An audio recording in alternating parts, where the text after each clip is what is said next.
Now at 9, what traffic alert you should look out for as crews begin work on a storm sewer in Muncie. And RSV concerns grow following the holiday. How police in Idaho asked the community for help after the murder of 4 college students. Plus, what's causing flight delays for millions of Americans.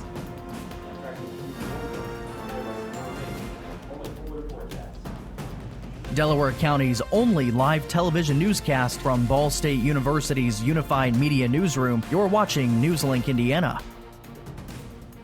Good evening and thanks for being with us. I'm Anna Chalker. And I'm Tegan O'Mara. We begin tonight with a traffic alert you should know about. The Muncie Sanitary District will be installing a pipe at the corner of Mock Avenue and 20th Street this week. You can see it right there on your screen. The project will affect Mock Avenue up to 19th Street and 20th up to Brotherton. Materials being moved into the area starting this Thursday, December 1st.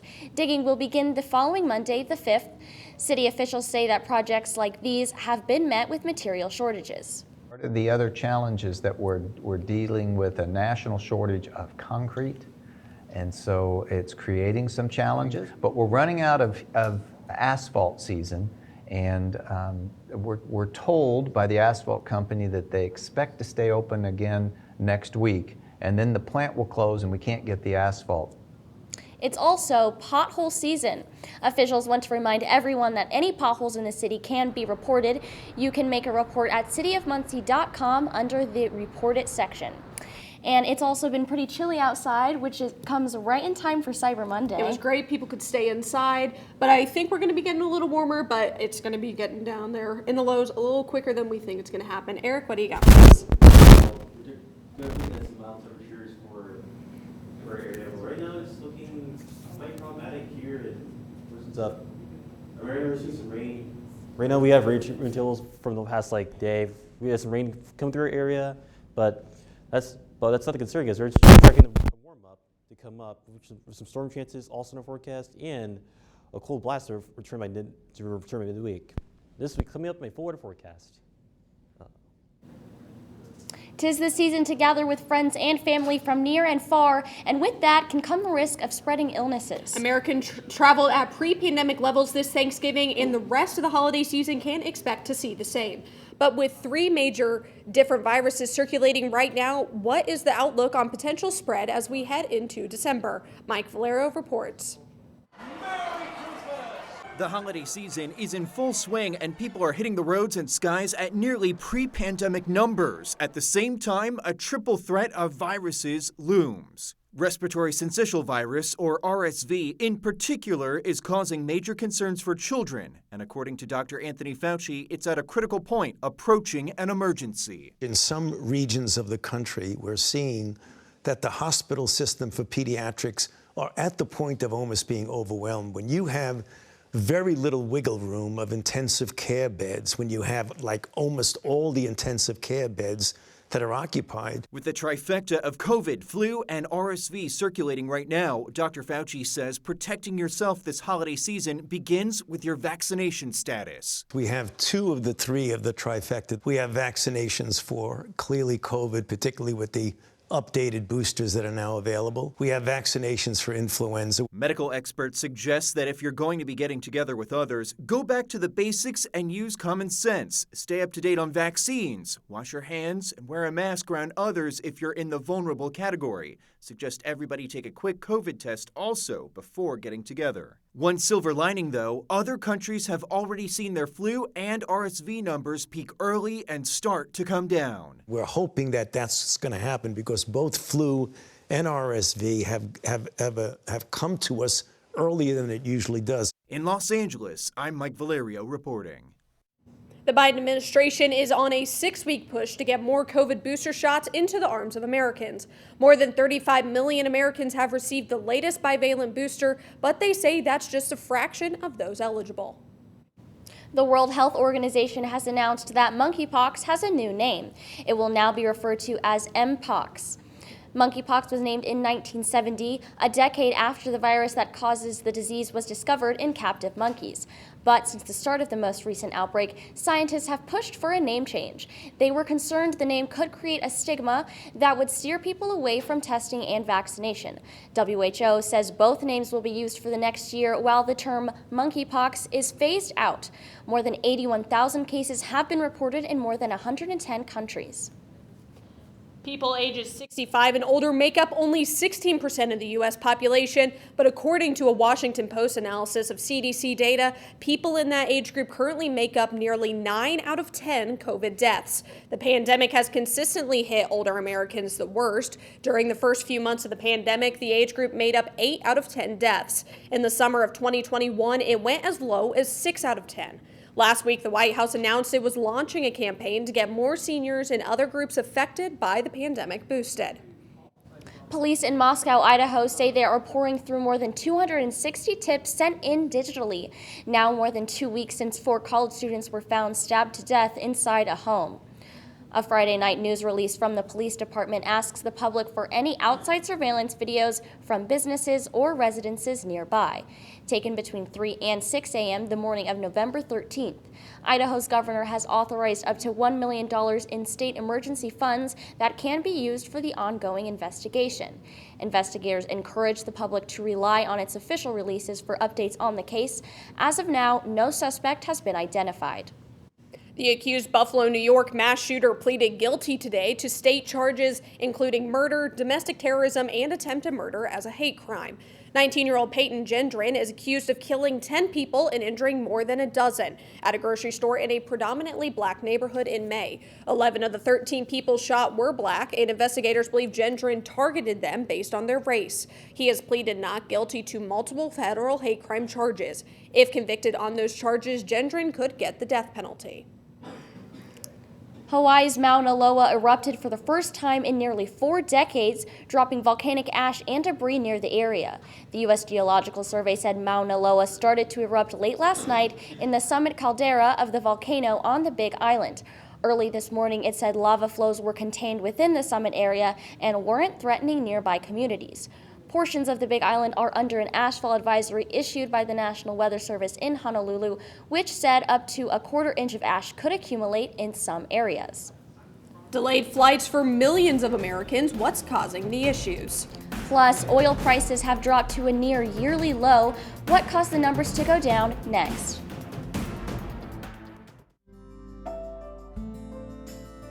Riding the bus is an easy thing to do. Last year, we carried 60,000 riders from the Ball State area. 50,000 of those were students.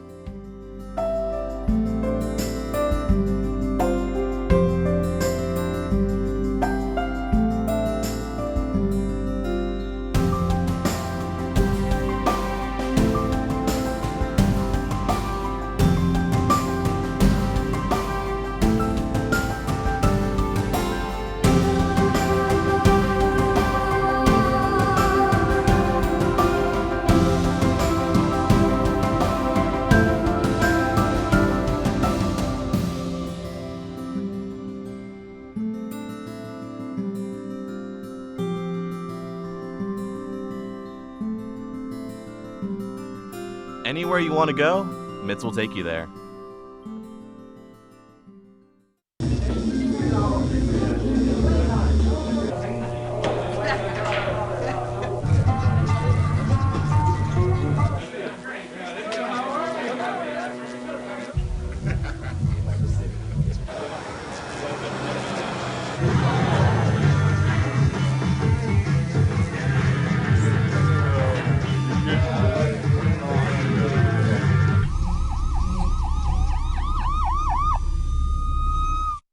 So, I just moved in with this family, and it's embarrassing.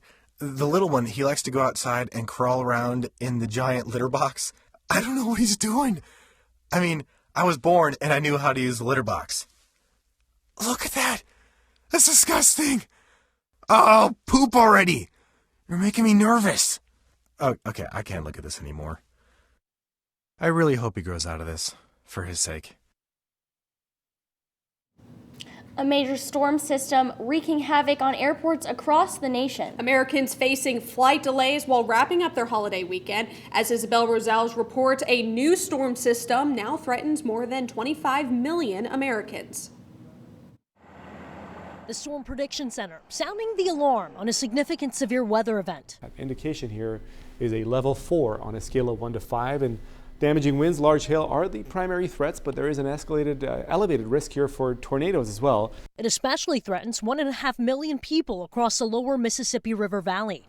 Significant tornado outbreaks expected late afternoon on Tuesday, with dangerous nocturnal tornadoes possible as people sleep. From storm systems to snowfall. It's going to be very, very dangerous. Reduced visibility and hazardous driving conditions in Washington. The roads are getting pretty bad. As snow spreads across the Mountain West and into the Midwest. All as Americans take to the skies in pandemic-era record numbers. It's great. It was very so smooth. great. Yeah, just come in early. It was so shocking. The TSA reports more than 2.5 million people were screened at airports Sunday. Despite the crowds, airlines avoided the problems that plagued them during the summer. Just a few dozen cancellations Sunday, compared to more than 50,000 flight cancellations over several months. It's actually been a pretty smooth experience so far. So, yeah, it's been a lot easier than last year, I think. But not smooth for all. Poor weather conditions forcing thousands of flight delays. Not as glamorous as it used to be, but it's worth it. You get to spend time with your family. With the busy holiday travel season not yet over, travelers across the country keeping a close watch on the weather. I'm Isabel Rosales reporting. Ahead of that storm, the TSA says air travel volume hit a pandemic-era record yesterday. The agency said on Twitter it screened more than 2.5 million people at U.S. airports that day. That beats the record of 2.49 million set on July 1st after the pandemic battered the air travel industry. The TSA nearly matched that record the day before Thanksgiving, screening 2.46 million people. Oil prices in the U.S. have hit close to a yearly low. Futures for West Texas Intermediate oil, crude oil, which is the North American benchmark, fell just over 3% today. Meanwhile, futures for the global benchmark, Brent crude, had a similar drop, sending oil prices down to $81 per barrel. That's the lowest it's been since January. Analysts say fears about COVID-19 restrictions and lockdown protests in China have caused a dent in demand, leading to lower gas prices in the U.S. According to AAA, the national average cost of a gallon of gas is now $3.55. That's down more than 5% from last month. Americans seem to be opening up their wallets this holiday shopping season, at least for the early sales. Black Friday online sales hit nearly $2 billion this year, according to Adobe Analytics. Officials there say it's an all-time high, despite recent economic concerns, including rising inflation. Adobe says sales were strong for items like electronics and exercise equipment, but the record-breaking total was helped by higher prices. Analysts also predict strong numbers for Cyber Monday, which is underway right now. Kim Kardashian says she's reevaluating her working relationship with Balenciaga. This after the luxury fashion house used a controversial ad campaign that featured children cuddling teddy bears dressed in bondage gear. Kardashian has been an ambassador for Balenciaga, and she broke her silence on the issue yesterday after fans urged her to denounce the brand. Kardashian says as a mother, she was left, quote, shaken by the disturbing images of the ads. She explained she waited to speak out until she had spoken to the Balenciaga team directly. The word of the year is gaslighting, and that's no lie. Merriam-Webster says people looked up the definition of that term dramatically more this year than in previous years. The publishing company says gaslighting is, quote, the act or practice of grossly misleading someone. The word's origin comes from the name of a 1938 play involving a man who tries to make his wife believe she is going insane. One of his tricks is to make the gas lights in the house dim and then deny the lower lighting to his wife, leading to her not trusting her own perceptions. And coming up, we're talking about more warmth before some more rain does return by tomorrow night. All my full weather forecasts.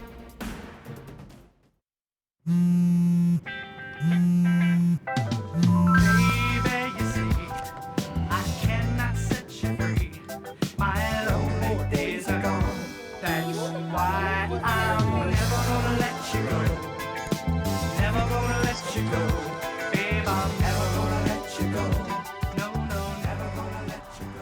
go. Thank you. Thank you.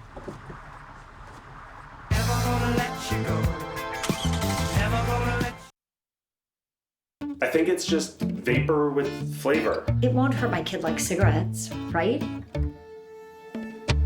Vaping is safer than smoking, isn't it? There's really not even that much nicotine in them, right? My kid? My kid knows it's dangerous. Get your head out of the cloud. Today, nearly 8,000 kids will start vaping, maybe even yours. Learn about the dangers at talkaboutvaping.org. Emotes say a lot, but they can't say it all. Think your guildmate is struggling? Try these dialogue options.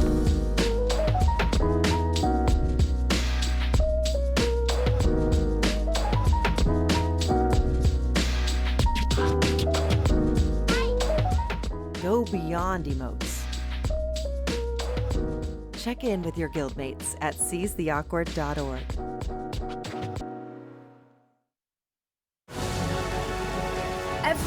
Every day, millions of people are connecting and even though we're overcoming obstacles, watching each other's backs, and banding together. we should still make an effort We should still make an effort to get to know each other. On a deeper level. Father, Cosplayer, mentor, actor. it's time we take a step forward It's time we take a step forward, come together, and discover how accepting our differences can make us stronger.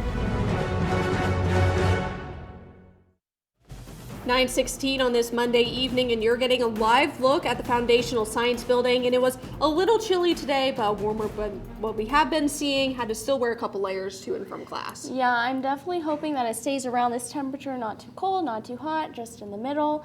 But we'll see what's going on with the weather. Over to Eric now. Well, we're definitely looking at some quite mild temperatures outside right now, although it's a little chilly outside today. We're going to see some gray skies over our area right now, although the wattle's not picking up right now, but it has been quite a great day outside. And even looking towards Whiteview, it's much quieter across the country compared to the time yesterday. We had the rain around.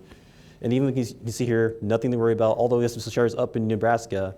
But tomorrow, we're expecting a new system to arrive, which will bring in the picture for some rain to our area by tomorrow night.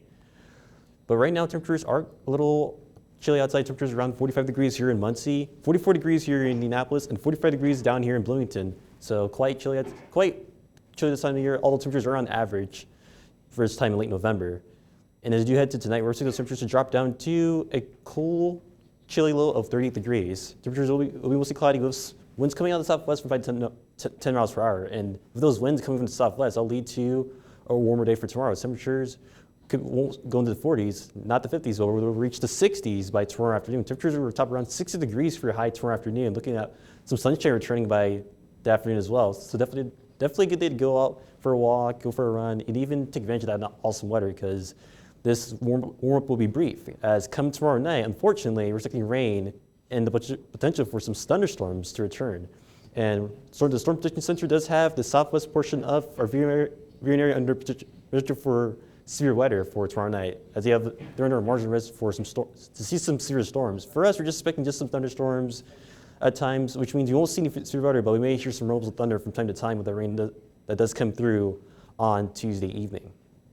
And as we check out those rain changes for you, starting with tonight, again, we're expecting clouds to continue through our area, and by tomorrow morning, again, looking at mainly cloudy skies, although some peaks of sun begin to peek through. And as it head through the day on Tuesday, again, expecting some sunshine for the turn, but by Tuesday evening, we're expecting those clouds to return, which will be in advance of our next system, which will bring in that chance of some rain and then those thunderstorms. And come Tuesday evening, Tuesday night, we'll see a line of rain and some storms making their way towards our viewing area. And right now, with the severe weather, we're expecting that to be further to our south. Up here, once again, we're expecting just rumbles of thunder to mix on that rain, so it may be quite noisy around this time tomorrow night. So come midnight, you may hear some thunder in your sleep, so make sure that will be something to be aware of, especially as you head into tomorrow night. But by Wednesday morning, we expect this rain to move out of here. But with this, we are expecting this system to also bring with a strong cold front, which will drop the temperatures back from the low 60s down to the 30s by come Wednesday afternoon. And looking at this 7-day forecast for you, again, expecting rain, storms to return by late tomorrow night. Definitely enjoy the day tomorrow, because tomorrow's going to be a beautiful day. And then Wednesday, again, see those showers continue early in the morning. And then see that cold front, which will drop temperatures down to the mid-30s by Wednesday afternoon. And by Thursday, expecting those temperatures the 50s for Saturday and Sunday, and then seeing the temperatures rebounds back into the 40s for Monday with some showers around at times. It's nice in November that we're seeing some 60s. Kind of sucks that we're getting a little bit of rain, but at least it's pushing through. But that means colder temperatures. It's going to be in the 30s. Yeah, I'm sad the sun's going away. I'm going to have to break out my umbrella here now and the rain boots maybe. Yeah, it's going to be crazy out. Now I'm going to have to add my sweaters, going to have to add a rain jacket. But I know when it comes to those November temperatures, it's not as crazy as we have been seeing. I know last week it was cold. And the week before it was hot. It's just we're in that time of year right now where things are just going to be moving back and forth. Yeah. Eric, thank you so much. And now over to a look at sports with Dylan. Hey, thanks, guys. One Ball State program getting it done on the road with another ready to take flight into the postseason. All this and more next in sports. Here's your sandwich, miss. Oh, thank you. And your burger. Awesome, thank you. And your bowl of boiling water, sir.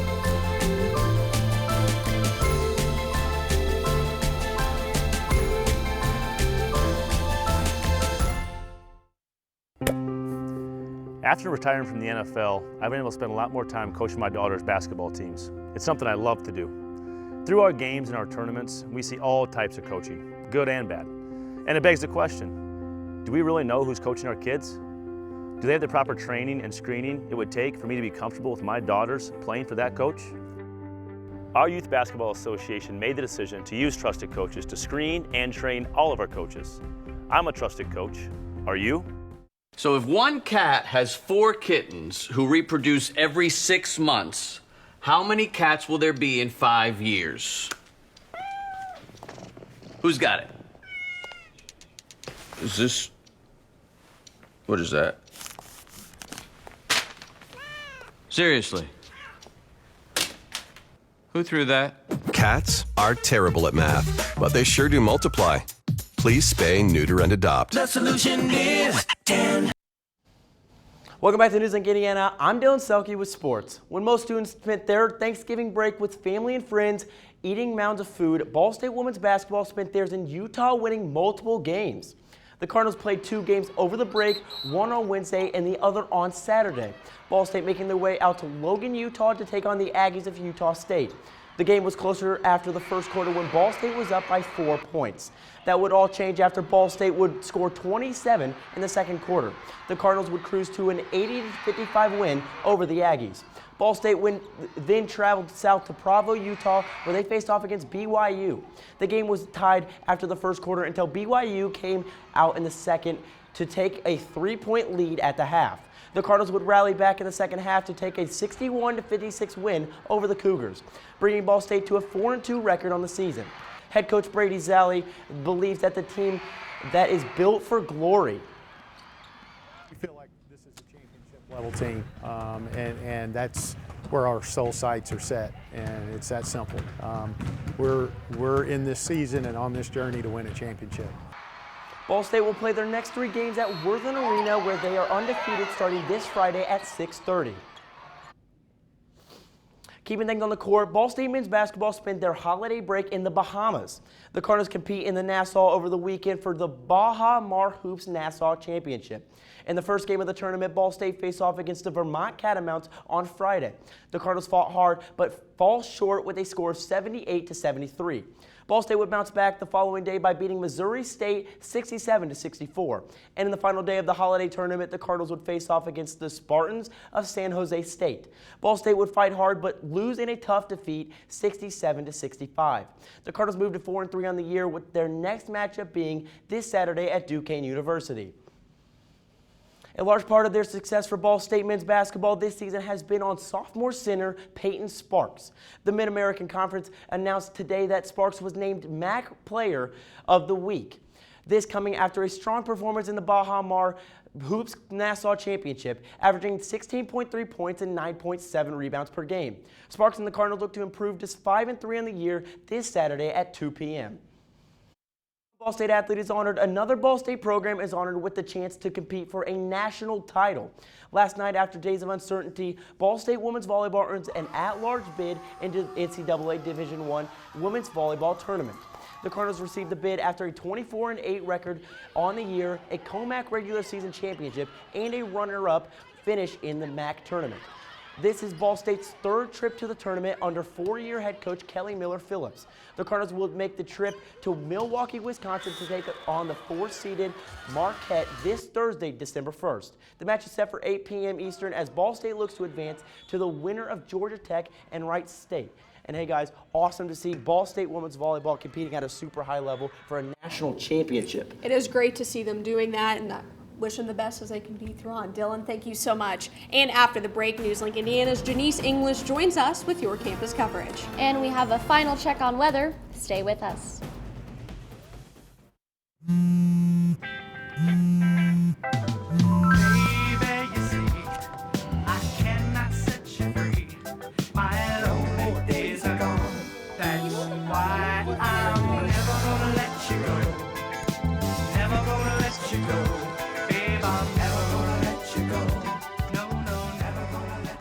Here you go.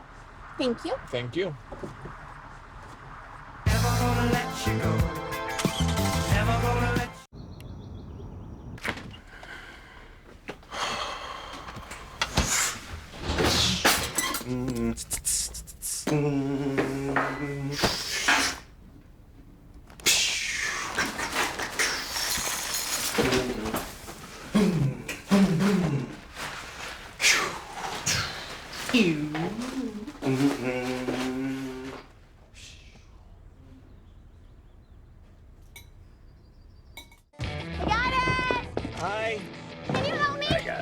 Thank you. No problem.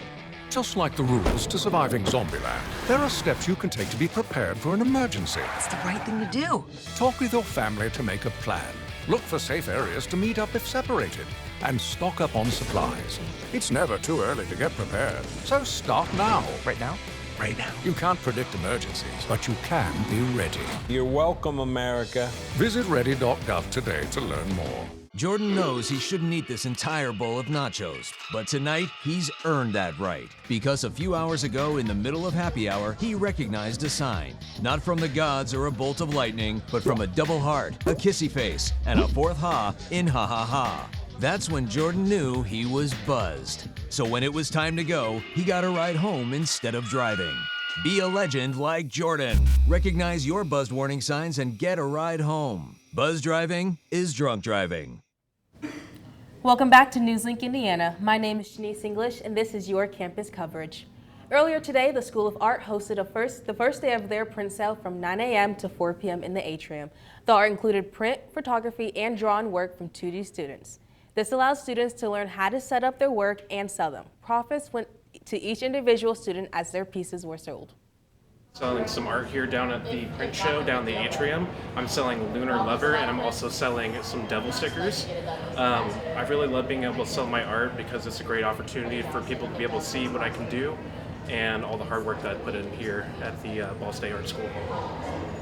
The print sale will be in the atrium tomorrow and Wednesday, so go check out the cool art pieces made by Ball State students. Thanks, Janice. That sounds like good opportunities for a lot of students. I might have to go by and check it out. And I know it's going to be a great thing, and especially with the temperatures going, even though there's a little bit of rain, people could still go in and see some of the art. And Eric, let's get one final check of weather. Of course, looking at, once again, it'll be a full day for tomorrow before those storms do return by tomorrow night. We're not expecting severe weather once again, just as rain, maybe some rumbles of thunder, and then seeing some much colder weather right for later Wednesday into Thursday, and seeing those rebound back into the 50s for Friday and Saturday with temperatures enjoying some mild weather with some slight rain chances around all 3 days from Friday through Sunday, and we're not expecting our next best sense of rain to not arrive until we get to Monday of next week.